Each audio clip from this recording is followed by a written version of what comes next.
the Cybersecurity and Compliance Podcast with Craig Petronella.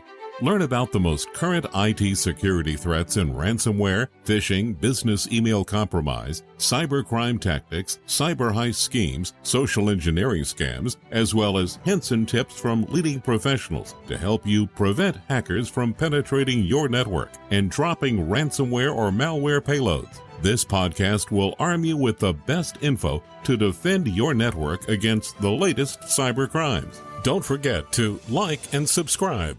And now, here's your host, Craig Petronella.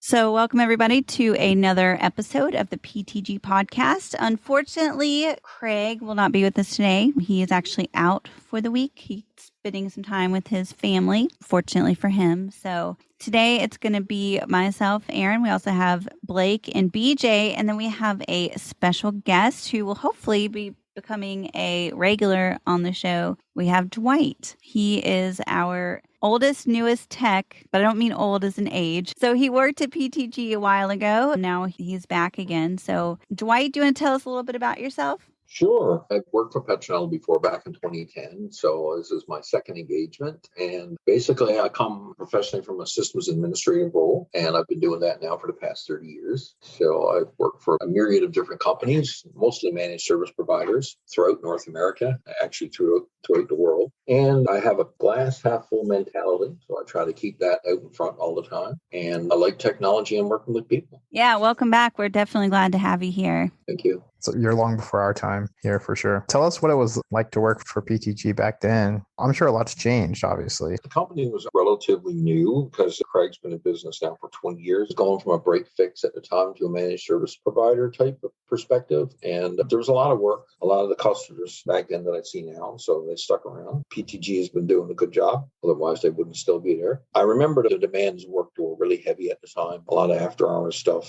But the best thing was Craig, I found very easy to work with, very understanding. If you put your time, he never micromanages. It was just a great guy to work for. That's why I came back second time. Again, welcome. We are very glad to have you. Certainly glad to have you back.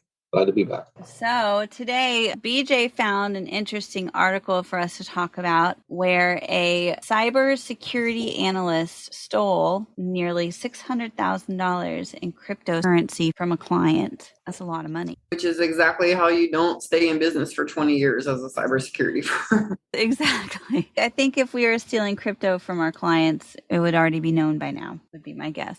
So yeah, this is an interesting space, cybersecurity. It's very important to not only get a trusted cybersecurity partner vetted, but also to start to try to bridge that gap of understanding, each man and woman themselves, to try to understand cyber a little better since we're so reliant upon it. Yeah, and getting people familiar with the different acronyms so they don't feel name shocked too, because IT has a way of evolving all these new acronyms and names. So put a more human name to it. Why don't we jump right into that? Because that's something near and dear to my heart, Dwight, because I'm firmly of the viewpoint that some of this stuff is too complicated. A lot of the names that are used, it's the same thing with science and technology, engineering, and math, all kind of fit that same problem. Some of the lingo and the names applied to everything is where a lot of the confusion stems from. Since you have such an extensive background in IT, I think this is a great time for us to dive right in and start to remove some of that murkiness. Sure. Let's take that. Cyber refers to space or something that's virtual. So basically what we're thinking about is anything that's connected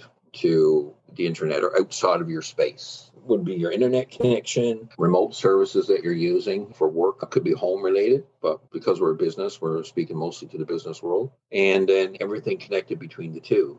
Fancy word for internet connectivity and connected devices that are virtual, not on premises. They might be at another data center, but you connect remotely to them from your home or from your business. I think that would simplify things for our listeners. I'm sitting here myself personally, after hearing you say that, just dumbfounded. I'm like, why am I almost 44 years old and I've never heard it explained simply like that? You do have a really great way of doing that, Dwight. Yeah, this stuff is too confusing for people. And that's a perfect way to explain what all this is. Everyone's using this term metaverse now, but no one's realizing that we've been using this virtual cyberspace, hyperspace for all this time, you know? And it keeps things simple. I call a lot of that stuff geek speak. That means that only in the IT world, I have a difficult time with these new acronyms and names that come out. I got to think, well, okay, what are they referring to? So it's challenging for even us IT people, let alone for just business owners and just regular other employees that have to use the technology. It can be confounding to them, especially management too. Management got the business of running a business. They don't have the time or inclination probably to learn all this stuff. Usually we go to a boss, just tell me what it means in real terms, bottom line. Then you got to be able to convey that to them. And I have lots of experience doing that because you have to speak to customers at their level of understanding. Yeah. Where do the complicated terms come from? I don't think somebody does it intentionally, but some people just don't think about when they're coming up with new acronyms. I think IT is constantly trying to evolve itself and come up with new things. Most of the stuff that people speak about nowadays, cybersecurity, I call it best practices. Security in general is just best practices. Password strength. Don't stick your password on a sticky note. Put it on your monitor. Don't put it on your keyboard. I call it good hygiene. That's what security is. It's just common sense approach to what you can do in your environment to prevent people from getting information and or getting into things. For instance, looking at your email for extensive phishing. They can have policies and they can do a lot. End user training is very important for companies to do, especially nowadays with all the fraud that's happening out there. People have to be educated. Once they're educated, that empowers them, and then they don't feel so daunted and panic whenever they see something, because now everybody's ringing the bell, right? Cybersecurity, phishing, fraud, companies losing money, people losing jobs. So it scares a lot of people. To get people more comfortable with that environment, you have to empower them, give them some knowledge and say, okay, I've seen this before. I know what this looks like. I can address this here on my own. I think we mentioned that earlier today. And I think that's important because if people are not comfortable when they hear about stuff, they either put their head in the sand or they panic or whatever the case may be. That's a really good point. And another point too, Dwight, I remember it was probably back in 2008, 2009, something like that. I lived in Portland, Oregon at the time. And my boyfriend at the time was super into computers, still is as far as I'm aware, but he let me borrow his computer and I borrowed it. And then I probably downloaded a virus on it or something. I don't know. But after he got it back for me, he was like, yeah, these things aren't working. I think you probably downloaded something you shouldn't have or clicked on something. And I was like, I didn't do that. I would never do that. But now looking back at it, yeah, I probably did, because how was I supposed to know? I had no idea. I didn't know how tricky these little hackers were. It was really eye-opening to learn all their different tactics. Yeah. What's eye-opening too is to see how advanced some of the tactics are getting. If you picture the two ends of the spectrum, the hackers are getting so sophisticated with how they attack. And then on the other end of the spectrum, it's really shocking to me to see just how careless people still are. On social media, you see an abundance of links being shared and people click them just freely. And I'm like, whoa, what are you doing? Now that we know, it's definitely scary. What are you doing? One of my friends, she has this friend who has now twice moved states to be with somebody she met online, and she got catfished both times. It's sad though. It's like, how do you not see that this person is clearly trying to scam you? I don't know. Maybe they'll start doing that. Maybe they'll start teaching basic cybersecurity in high school and maybe even middle at a young age. Yeah, that would be a really good idea. A lot of things that you wonder why they don't teach in school. The benefits of yoga, for example, but I never heard about them until I became an old lady. You're not an old lady.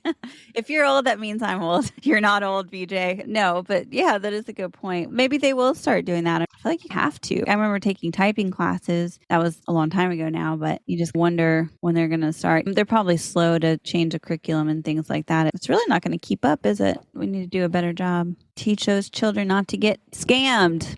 With the rise in computer usage and things like that, they would teach basic cybersecurity courses in high school or coming up. I know that they would teach computer graphics. We had a computer education course. They were teaching us basic HTML, and the teacher was absolutely terrible. She didn't know anything about HTML. So whenever something happened or she needed some advanced feedback, she would call me up and I would come up and help her. It was just a teacher. I think they just got appointed the responsibility because she may have not been a good math teacher or something. But anyways, you think that that would be something super useful that they should teach, like basic cybersecurity, how to use a computer, how not to get hacked or how not to be compromised. Yeah, like I said, sometimes it just takes a while to catch up. It's just a lot of red tape, I would imagine. I guess you think about it too. It's hard to find a cybersecurity person just in general. So I imagine finding a cybersecurity teacher that actually knows what they're talking about would also be difficult. But it would probably be smart, especially because there's computers at school and they have internet access. I think there's a lot of teachers.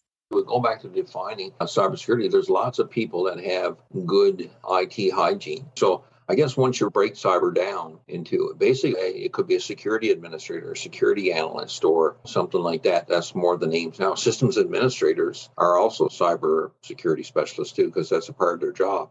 And a lot of the IT guys don't like educating people, or they don't like doing that type of thing. But I think there's quite a few out there that do, and they educate their internal workforce or internal employees and staff. And also then they probably would do meetings with clients too upon their request to do it. Not all people are like that, but I think there's a fairly good balance out there in the IT world from what I've experienced that are willing to educate people. There is a stereotype, obviously, with IT guys of being notoriously grouchy, but I don't think that's always the case. Dwight, like we were just saying now, you are really good at breaking things down and explaining it in ways that we can understand it. So I think that's awesome. Maybe you should be a high school teacher. Yeah, but that's a funny thing to say, Erin, too, about IT guys being so grumpy, because probably a lot of people have felt that way. But if you think about it, there's probably a large degree of frustration on the part of IT people, right? It has to be annoying. Yeah, because that gap of understanding is so big between IT guys and non-IT people that after a while, it has to just probably be really wearing on the nerves, I would assume. I would imagine as well. Maybe you could tell us about that, about why it is that IT guys become so grumpy. I think a lot of it is the workload too, right? So that can be a major impact on guys. And then some people just don't have the personality. I have a friend that I went to college with who is like a super brain. You could give him a trig question or trigonometry or a math problem or a business problem, and he just sit there in front of like a couple seconds or a minute or two, and he could put it together in his head. So here's the solution, and write it out just like that. Now, on the personal side, he had poor social skills. He was more of a recluse. So we have those personalities. Companies need those guys because they're on the bleeding edge and they're just so good with math and logic. But he would have a difficult time conveying stuff to a class. He evolved as a person. I remember when he was younger, he was that. Now he's working with IBM higher up now. So I'm sure he's evolved because he had to get social skills. But a lot of people don't have the social skills. That's what it is. So those are developed. So that would be the big factor. And then, like I said, workload.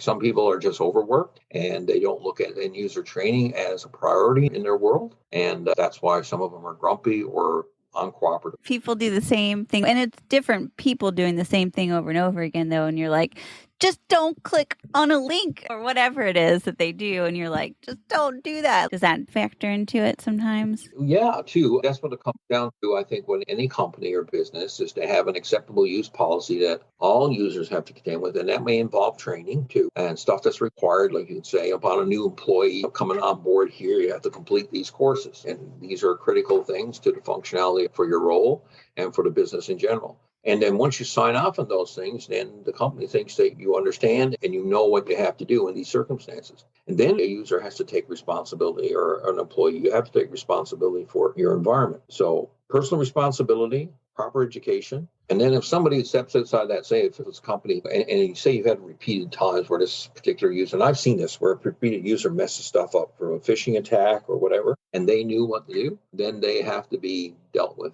by the company. And it's not that they're indifferent to the company, but you have to set a boundary, right? And you do it once, okay. You do it twice, that's not so okay. If you do it 3 times, you're out the door. Right.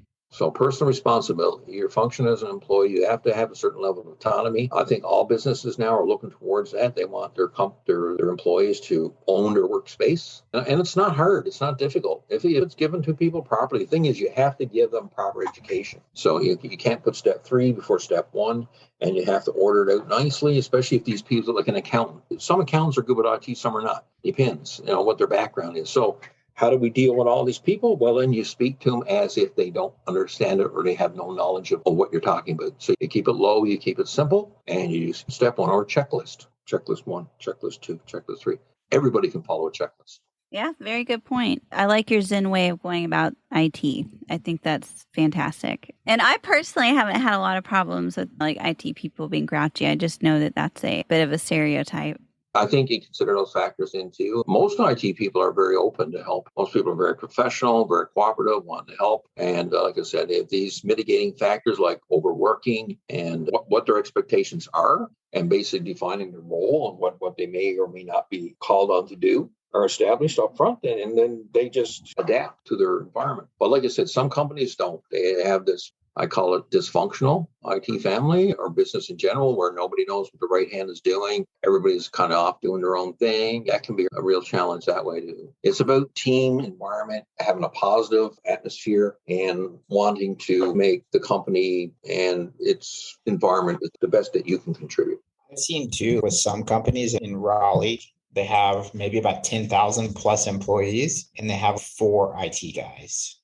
One of our clients, I think, they have maybe 4 or 5 IT guys. So things like that, I think, can obviously lead to grouchy IT guys. That's a good point because people don't understand the complexity of what IT even is, even to lay a network and to network all the computers together in an office and to get it all working. Just that right there is a ton of work. Not only that, too, maybe I can speak for myself, but IT is not sexy. Jokes aside, all the people that I know that I went to high school with, they're in finance or they're going to be doctors or airplane pilots. I was reading an article in the 40s and 50s. Being an airplane pilot was the most prestigious role that you could have. So there's a shortage of good IT workers. There's just not enough of us. Yeah, there is a shortage. I think I might have even done an article on this, but trying to really get people more into IT and cybersecurity because there's not enough of you guys around. Because there's such a shortage in IT, they had to create a business model that can support customers. For example, I know some ISP that have a staggered help desk where they have a tier 1, tier 2, and tier 3. So tier 1s are literally just hands for hire, people that know how to use a keyboard. And they're giving basic instructions as to, hey, here's how you troubleshoot. Here's how you do this. Here's how you do that. And then anything beyond turning the device on and off, they submit it to tier 2. And then tier 2 is a guy that knows a little bit about basic IT, or maybe he's worked at the help desk at tier 1 for a certain period of time. He has some tenure, yada, yada, yada. And if he can't do it, then tier 3. And then if tier 3 can't do it, then it gets to somebody like Dwight, who's like, okay, why am I working on this? Because there's such an overwhelming demand for IT and support that they have to stagger it this way. That's true. And right now, I think across the globe in general, IT is a very taxed environment right now. We got a lot of burnout going on. We got a lot of people even leaving the industry because of this past couple of years, overtime and a demand. Moving to a virtual environment, most of the demands have increased, I would say, double on internal corporate IT, if not more. So that's a big factor. So hold on, I guess maybe I didn't get the clarity that I needed. Virtual environments and working from home, or people that are using virtualization? Virtual environment, or I would say work from home environment. That's a better terminology to use. People have been pushed out of the office to work from home. So people have gone to work from home, and that poses a major IT workaround because most times, most companies that deal with VPNs and stuff like that is for mobile users, it's only for a few users, and is configured for that purpose and for that amount of people. So now all of a sudden you're going from maybe 10 users in a company of say 100 to 85 or more users. And so basically you have to look at issues like company bandwidth, right? So internet bandwidth. And what is the internet bandwidth? Well, basically it's the pipe, your business pipe, like your internet pipe. So for all of a sudden now, everything was flowing nicely. Now we have 85 users and the connections are slow, they're dropping. So you have to upgrade your bandwidth in the office. Also, internal resource usage goes up too. It might be on your internal SharePoint, on your internal remote desktop server. And so all these factors then all of a sudden are kind of hitting at one time. So because basically it was like, okay, everybody's got to stop coming to the office. It wasn't a triple thing or trickle effect where we can do it over time. It was a dead stop and everybody had to stay home. And then people are sent out with pieces of hardware. So the IT department's trying to manage all this different stuff. So people are getting requisitions for new hardware is going out.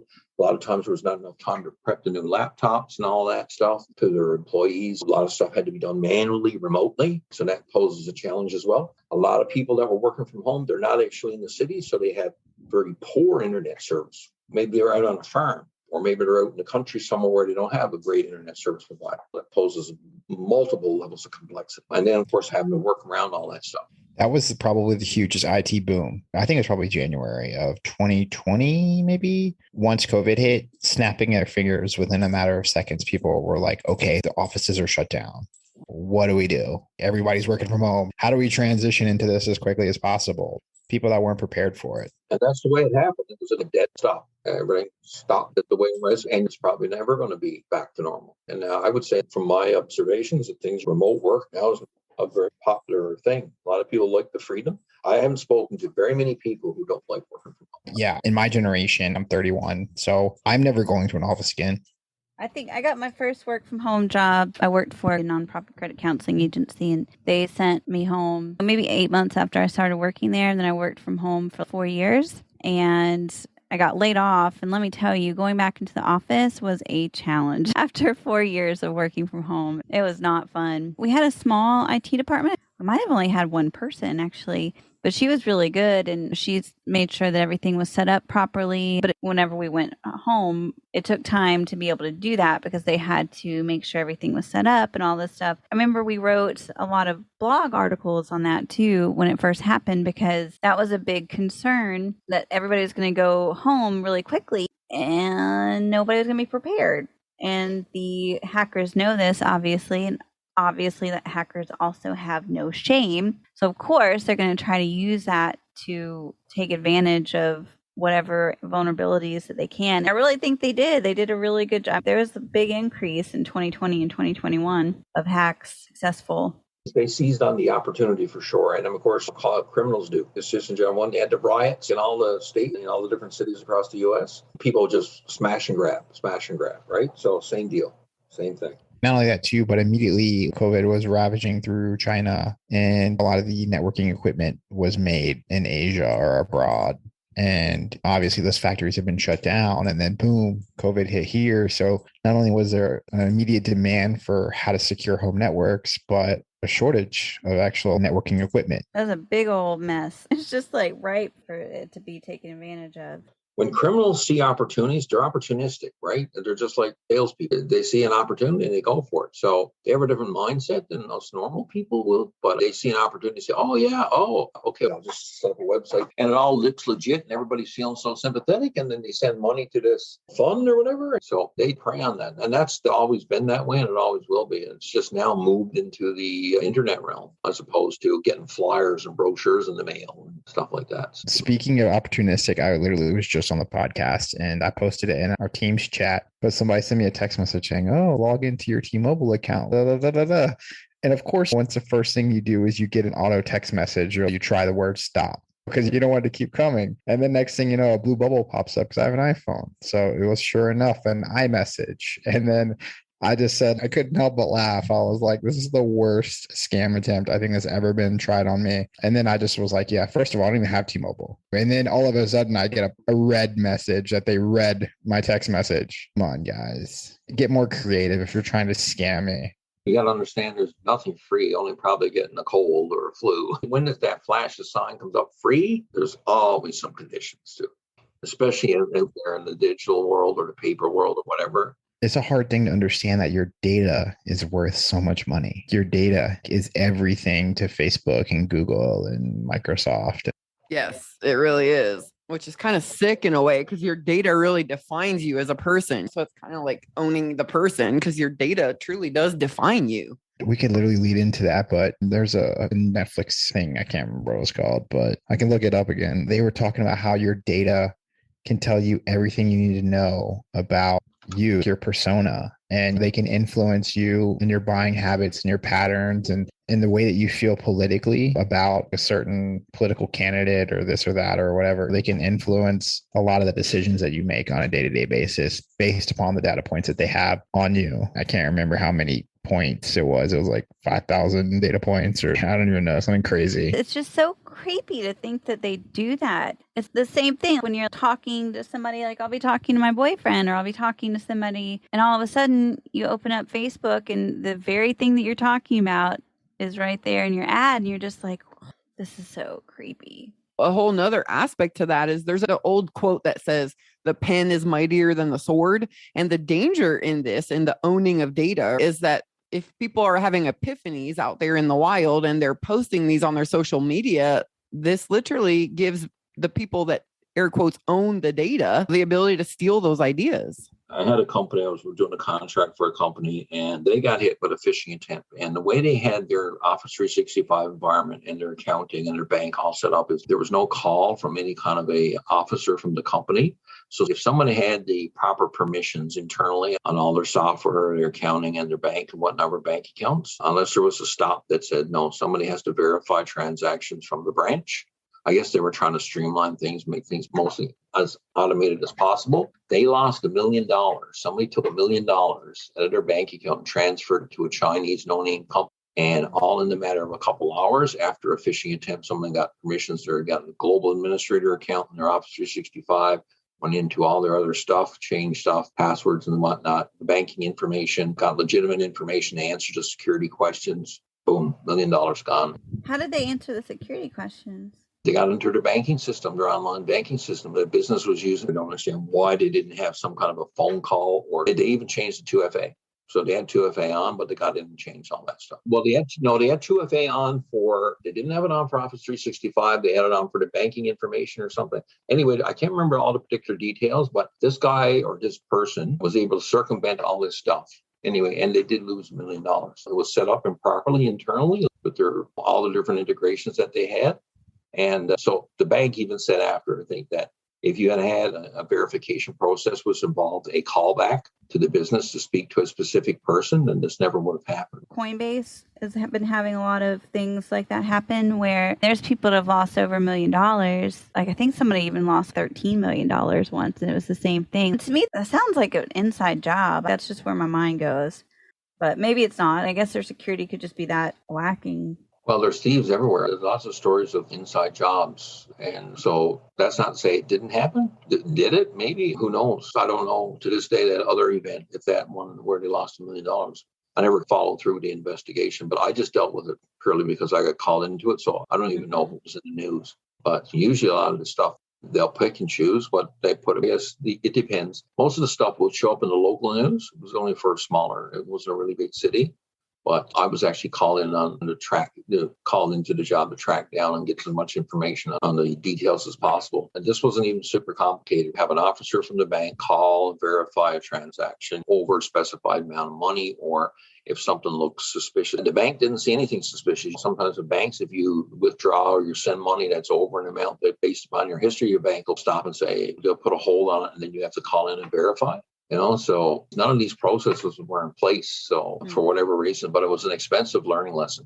Yeah, that's a good point. I have one question for you I'd like to ask. You've worked with lots of people, and if you could tell everyone out there just one thing that they could do, what you think the most important thing they could do to keep themselves secure, what do you wish everybody would do? Keep yourself secure from as far as IT related. Do a little Google search and you can get lots of checklists that are very user friendly, very down to earth, layman's terms, very easy to understand.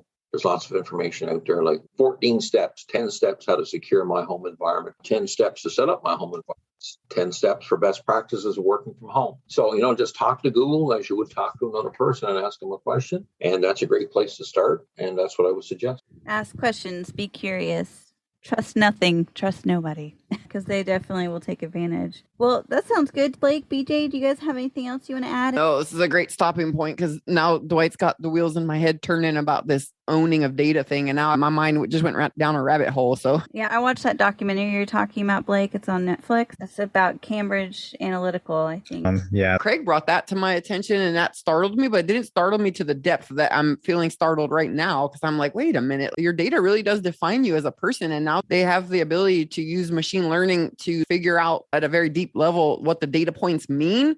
And then people talking about metaverse, there's a lot of danger there. They could try to mimic someone's, whatever you want to call it, personality, essence, whatever you want to call it, because the data points that can be found through the application of deep machine learning algorithms, that's, now we're getting into owning data could be a moral question now. Oh, it is. I'd say it already is. I used to just think of it along the lines of privacy, and I never really cared myself personally, because for me, privacy is not a big deal because just for me personally, but this is a whole nother can because it goes beyond privacy because now it's like, what can they do with that data that they air quotes own? Because it's a replica of me. That data is an output of me, of my essence. Yeah. That's scary to think about. It is scary. It freaks me out every time I think about it. I just need to get off social media. It just sucks because I've lived in so many places and I know so many people. Well, people should own their own data. That's the thing. No one should own your data because your data is a digital copy of you. You don't own it. You give it away. Yeah, so that essentially, it's almost like they've carbon copied everyone in a digital format, and then you don't own that copy of yourself now. No, and this is exactly what Edward Snowden tried to warn us about.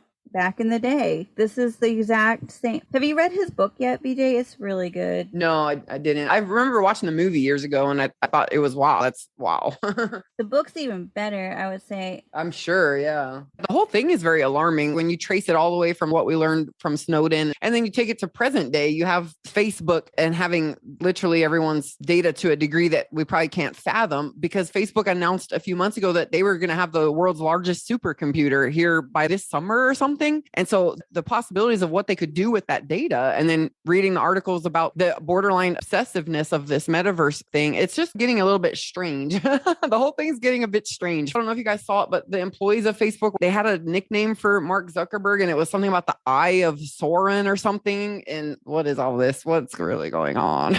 Some people, when they get too rich, they get too much money, they live in a world that's totally out of this world. Well, power corrupts too. Just mathematically, if power corrupts, then the only solution is in being incorruptible. So if something's not incorruptible, you should expect a total corruption of it then. Anyway, thanks, Dwight, for now giving me even more things to not sleep over at night. We have gone on for hours. It's hard to stop once we get started. But yeah, there's a lot of things out there to think about.